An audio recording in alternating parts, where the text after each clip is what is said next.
We've got to remember, as President Ramaphosa gleefully told President Donald Trump in his meeting in Oval Office earlier in the year, that South Africa has a crime problem. It's indiscriminate. We kill everybody.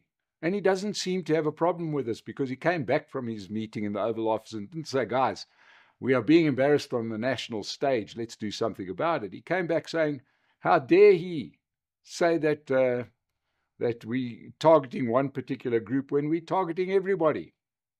I think what we've got to understand is that for 15 years now, South Africa has been ruled by presidents who have got very serious criminal cases to answer, but they have bent, buckled, and broken the criminal justice system so that they can avoid their day in court.